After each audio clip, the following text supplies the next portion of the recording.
देखो बेटा, question number 53 है। अब तक के जितने भी क्वेश्चन थे वे हमारे सभी हो गए हैं, उनमें डाउट भी क्लियर हो चुके। क्वेश्चन नंबर 53 मेरे थ्रू लास्ट क्वेश्चन है, ठीक है। बाकी के जो क्वेश्चन है वो आप खुद करोगे, सिर्फ मैं उनकी प्रॉब्लम आपको सोल्व कराऊंगा। आगे बात समझ में। आज के क्वेश्चन कराने का यानी कि 53 क्वेश्चन कराने का एक रीजन है, जो इसकी एडजस्टमेंट नंबर पहली है, जैसे मैंने आपको अभी थोड़ी देर पहले बताया था, और उसमें मैंने आपको 3 स्टार लगवाए हैं। ये इस पर्टिकुलर एडजस्टमेंट के लिए नहीं लगवाए, इसके अंदर जो बात कही गई है वो बात वो दोबारा और बार बार कह सकता है। हालांकि आपने ऐसी एडजस्टमेंट 11th क्लास में की है। आ रही बात समझ में। आपने 11th क्लास में ऐसी एडजस्टमेंट की है, इंश्योरेंस से रिलेटेड की है, और शायद ये भी इंश्योरेंस की है। हाँ जी, ये भी इंश्योरेंस की है। तो आप इसको समझ लेंगे तो ज्यादातर एडजस्टमेंट क्वेश्चन नंबर 53 से पहले जितनी भी एडजस्टमेंट आई है वो सारी एडजस्टमेंट हो चुकी हैं। अब तो सिर्फ रिपीटिशन होगा, ठीक है। एक इंटरेस्ट की मैं सबसे अच्छी एडजस्टमेंट मानता हूँ इसमें, सब्सक्रिप्शन की, वो आपको बहुत अच्छे से आती है आपको। और एक होती है कंज्यूमेबल आइटम की, है ना। चलिए, तो सबसे पहले क्वेश्चन को पढ़ते हैं। इन्होंने कहा following receipt and payment account was prepared from the cash book of Delhi charitable trust for the year and 31 March 2020। और रिसीट एंड पेमेंट अकाउंट दे रखा है, रिसीट साइड और पेमेंट साइड। अगर बात करूं मैं रिसीट साइड की तो कुछ अमाउंट्स गिवन है, और पेमेंट साइड की बात करूं तो कुछ आइटम इधर भी गिवन है। जैसे कि मैंने आपको बता रखा है, इनको पढ़ने के लिए आपको बहुत वैसी जरूरत नहीं है, आप सीधा एडजस्टमेंट पे मूव करें और एक बार इनको रीड आउट कर लें बस, ठीक है। तो सबसे पहली एडजस्टमेंट है बेटा, insurance premium was paid for insurance taken with effect from, underline करो, with effect from, with effect from first, ठीक है। तो ये अगर मैं पूरी एडजस्टमेंट पढ़ूं तो इसमें लिखा हुआ है इंश्योरेंस प्रीमियम वॉज पेड, और जैसे मैंने बताया सबसे इंपॉर्टेंट एडजस्टमेंट है, तो इस पे लिख रहा कि insurance premium was paid for insurance और विद इफेक्ट फ्रॉम 1 जुलाई 2019। इसको ऐसे समझिए, लाइन मेथड से। एक बात आप छोटी सी बात ये समझिए, जब भी आप इंश्योरेंस खरीदते हैं तो जो आजकल तो वैसे ईएमआई पे सिस्टम हो जाते हैं, लेकिन नॉर्मली जो माना जाता है वो ये माना जाता है, जिस टाइम आप इंश्योरेंस खरीद रहे हैं वो पूरे 1 साल का खरीदना पड़ता है, ठीक है। समझ में आ रही ना बात। जब भी इंश्योरेंस खरीदना पड़ता है, क्या बताया मैंने आपको, वो पूरे साल का। हाँ, अब मुझे ये बताओ बेटा, जब आपने इंश्योरेंस प्रीमियम 1 जुलाई को खरीदी, 1 जुलाई, हाँ नहीं, हर मंथ नहीं पेड करते। किसी प्रीमियम वो होती है किसी भी चीज के लिए जो पैसे पेमेंट हो रही है, जैसे इंस्टॉलमेंट बोलते हैं जिसको, वो जो पेड होती है, वो जरूरी नहीं आपकी मंथली हो, एनुअल भी हो सकती है, क्वार्टरली भी हो सकती है, और हाफ ईयरली भी हो सकती है। लेकिन 99% आपके इंश्योरेंस के केस में आपको पूरे साल की पेमेंट करनी पड़ती है। अगर जैसे लड़के जानते होंगे बाइक का इंश्योरेंस कराना पड़ता है, तो पूरे साल की जाती है ना। हाँ जी, तो बिल्कुल उसी तरह से होता है ना। 5 साल तक की भी, अब आजकल 5 साल के होने लग गए, बिल्कुल। तो वो इस वाली बात है। मुझे एक बात बताओ बेटा, जो मैं आपको चीज में लाना चाह रहा, इतनी बड़ी बात नहीं है लेकिन मैं आपको डीपली समझाना चाह रहा। ये 1 जुलाई 2019 को खरीदी, 1 जुलाई को। ये बताओ, ये इंश्योरेंस एक्सपायर कब होगा?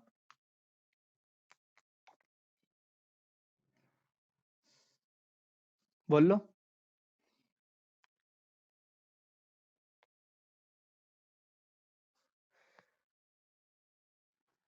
तो मुझे तो लगा ये होगा। तो नहीं, हाँ हाँ तो सही है, लेकिन फिर बताते क्यों नहीं बेटा। चलो खैर, 1 जुलाई से 30 जून चलेगा। बात समझ में आ गई। देखो, जिसके भी समझ में ना आए मेरे से बात पूछ लेना, ठीक। अच्छा, अब ये बताओ, क्या हमारा फाइनेंशियल ईयर भी यही है? नहीं है। हमारा फाइनेंशियल ईयर कब से कब होता है जी? बिल्कुल सही, 1 अप्रैल से 31 मार्च।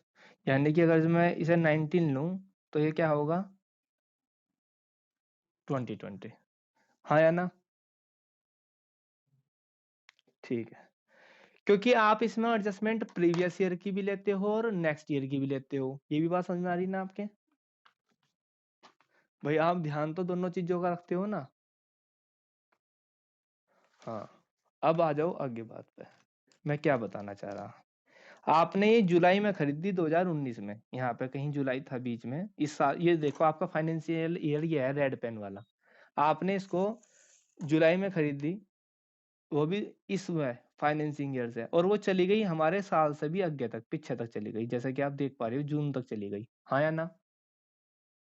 तो इसका क्या मतलब समझ रहे हैं, मार्च से क्या आया होगा, अप्रैल, मई और जून, कितने महीने, एक, दो, तीन, 3 मंथ्स।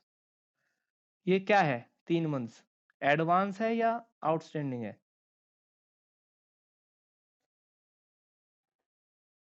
बताओ, एडवांस या आउटस्टैंडिंग। बिल्कुल सही है भाई, हमारा साल तो यहाँ खत्म हो गया था, ये यहाँ खत्म हो गया था हमारा तो, लेकिन ये यहाँ से यहाँ तक जंप करी, यहाँ पे भी जंप करी और यहाँ तक जंप करेगी। तो इसका मतलब क्या हुआ बेटा, इसका मतलब ये हुआ ये 3 महीने के पैसे क्या चले गए, एडवांस चले गए। बस यही बात समझाना चाह रहा था मैं। क्या समझ में आ गई या इसको और ज्यादा कंटिन्यू करूं। हाँ बस बेटा आपको ये देखना, आपका जो ईयर था वो आपका ईयर 1 अप्रैल से 31 मार्च तक था, क्योंकि आपने जुलाई में इसको रिन्यू कराया था, तो इसका मतलब ये 30 जून तक चली गई। अब हमारे खर्चे हम लेते हैं मार्च तक, क्योंकि आपको पता है इनकम एंड एक्सपेंडिचर में करंट ईयर के एक्सपेंस होते हैं। तो ये जो एक्स्ट्रा टाइम है, ये जो लाइन दिख रही है आपको, ये लाइन एक्स्ट्रा होगी, और इस लाइन को एक्स्ट्रा जब मैंने गिना मंथ में तो 3 महीने निकल के आए, तो ये प्रीपेड होगी। बस इसने लिखने का तरीका, बताने का तरीका इस वाली एडजस्टमेंट में बदल दिया था, इसलिए मैंने इस पे आपका फोकस कराया।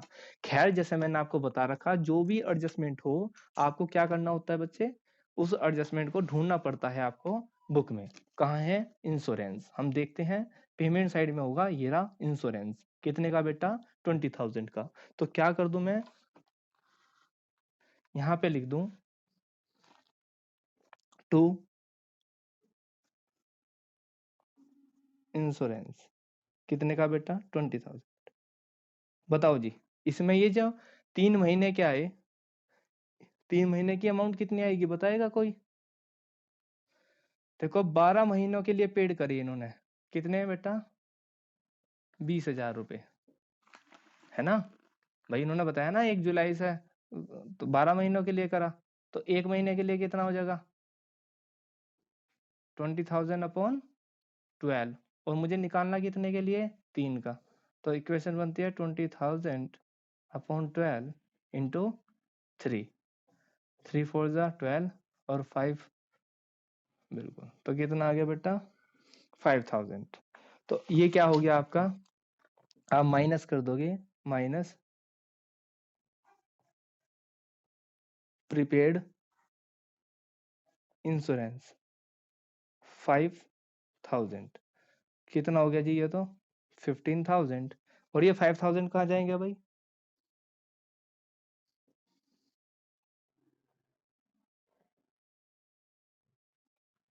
बिल्कुल सही, क्लियर है यहाँ तक। तो जो मेन एडजस्टमेंट थी, हालांकि वो खत्म हो चुकी है, लेकिन मैं फिर भी पूरा क्वेश्चन करा देता हूँ आपको। कह रहा interest on invest 11,000 accrued was not received, ये एक्रूड है, मिला नहीं है। इसकी कहानी देख लेते हैं सबसे पहले। पहले हम यहाँ पे देखेंगे कहीं है क्या interest on investment, find out करो बेटा, ये रहा, बिल्कुल। अच्छा, और कहीं पे इन्वेस्टमेंट, पेमेंट साइड में इन्वेस्टमेंट है, यहाँ पे कोई परसेंटेज नहीं है, तो हिडन एडजस्टमेंट नहीं है।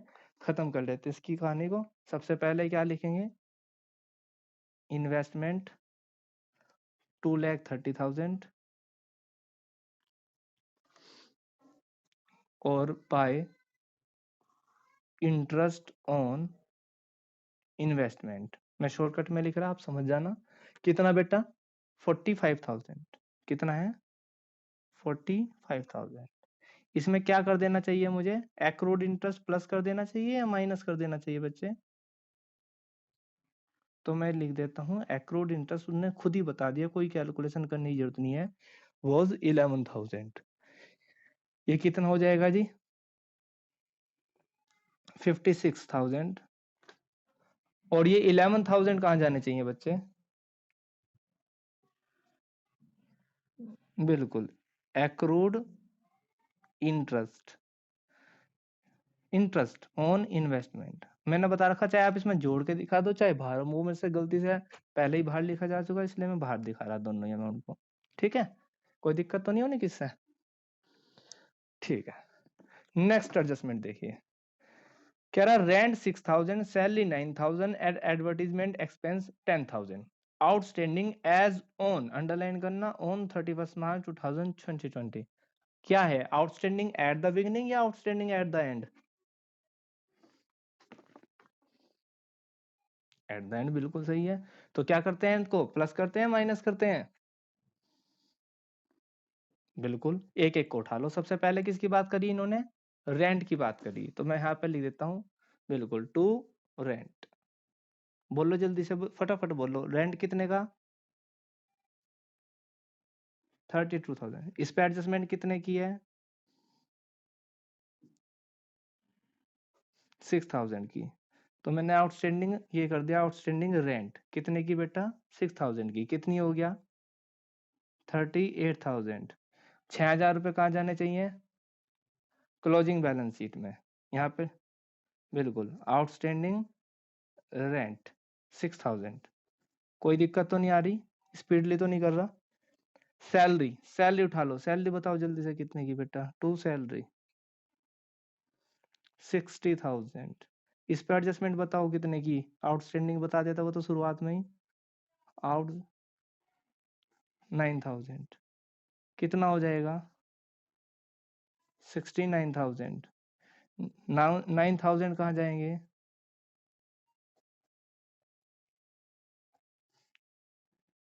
बिल्कुल सही। और क्या रह गया? एडवर्टीजमेंट एक्सपेंस ढूंढो जी, कहाँ है?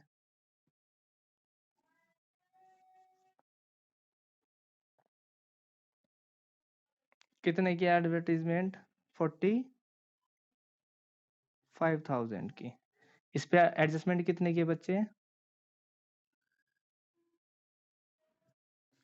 तो आउटस्टैंडिंग एक्सपेंस कितने का बेटा? 10,000। कितने आ जाएंगे बाहर?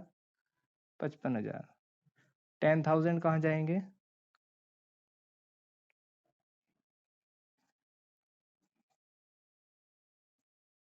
कोई दिक्कत, कोई परेशानी?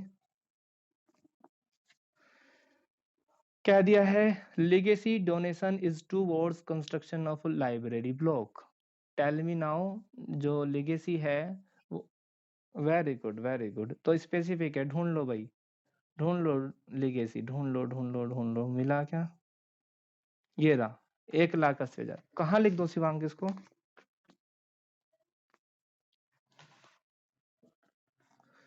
बिल्कुल, तो यहाँ क्लोजिंग में ना मैं लिख देता हूँ लेगेसी डोनेशन। हाँ जी बेटा, 1,80,000। चलो जी, क्या एडजस्टमेंट खत्म हो चुकी सारी? ठीक है, क्या करना है हमें? रिसीट साइड उठा लेनी है और वन बाय वन सारी एडजस्टमेंट पोस्टिंग कर देनी है। बताओ जी मुझे, सबसे पहले क्या है बेटा? सबसे पहले है balance BD, opening cash, opening balance sheet का कैश कहाँ जाएगा? ओपनिंग बैलेंस शीट के यहाँ पर, कैश इन हैंड और कैश एट बैंक। बताओगे? एक 15 और एक 26। बेटा डोनेशन, बताओ जी डोनेशन कहाँ जाएगा? By donation.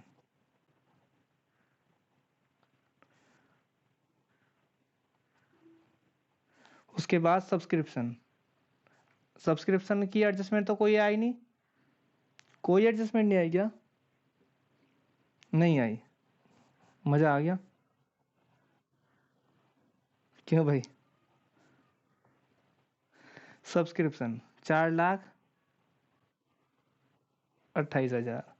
लेगेसी डोनेशन हो चुका, इंटरेस्ट ऑन इन्वेस्टमेंट हो चुका, एक रह गया बस, by sales of old newspaper. कितने का बेटा? 2000 का। क्लियर है? अब बची आपकी पेमेंट साइड। पेमेंट साइड में 1 बाय 1 इनको पढ़ेंगे और पोस्टिंग करते चलेंगे। राइट बेटा? सबसे पहले क्या है? चैरिटी। क्या है बेटा? चैरिटी। क्या है बेटा? चैरिटी। चैरिटी कितने की? 1,15,000 रुपए की। ये जिसके पास वो नॉइस है, माइक बंद करो अपना। टू चैरिटी कितने की बेटा? 1,00,000। बिल्कुल जी। उसके बाद रेंट एंड टैक्सेस हो चुका, प्रिंटिंग नहीं हुआ तो लिख देंगे टू प्रिंटिंग। कितने का? 6,000। Very good. उसके बाद बताइए, पोस्टेज लिख देंगे बेटा, टू पोस्टेज। बताइए 3,000। और बताइए, एडवर्टीजमेंट हो चुका, इंश्योरेंस हो चुका, फर्नीचर यहाँ पे लिखेंगे। आपको पता ही है फर्नीचर यहाँ पे लिखना है, 2,16,000। और बताइए, इन्वेस्टमेंट हो चुका, कैश एट बैंक, तो यहाँ पे कैश इन हैंड और कैश एट बैंक 99,000 और 1,60,000। बिल्कुल सही।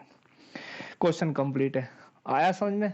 इस क्वेश्चन को भी आप कर सकते थे, सिर्फ इस वाली एडजस्टमेंट के लिए आपको मैंने समझाया।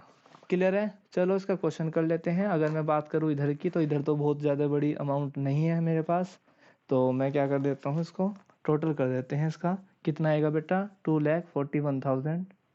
2 लाख। ये जो बैलेंस आता है इसको क्या बोलते हैं बच्चे? इसको क्या बोलते हैं? Capital fund. कैपिटल फंड कहाँ जाता है? Capital fund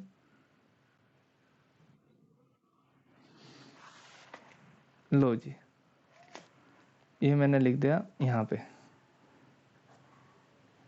capital fund. कितना? 2,41,000। 2,41,000। क्लियर है यहाँ तक? तो ठीक है। क्या बच गया इसका, है ना? चलिए इनका टोटल करोगे आप 56,000, 90,000 और 4,82,000, 28,000, 2,000। इनका टोटल जो आएगा बेटा वो आएगा 5,76,000।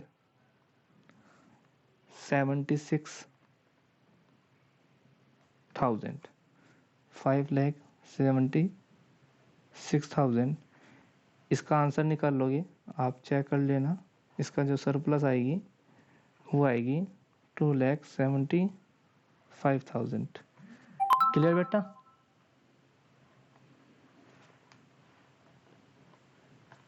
यहाँ पे ऐड कर दोगे। हेलो, यहाँ पे ऐड कर दोगे 2,75,000।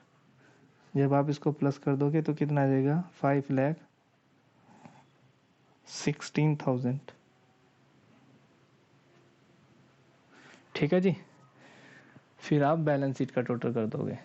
जैसे आप बैलेंस शीट का टोटल करोगे, आप चेक कर लेना, 7,21,000 और 7,21,000। क्वेश्चन कंप्लीट है। तो अब जो आगे के क्वेश्चन बचे हैं 4, वो आप खुद करेंगे। कोई भी आपको दिक्कत होगी तो आप मुझसे प्रॉब्लम पूछ लेंगे। आ रही बात समझ में?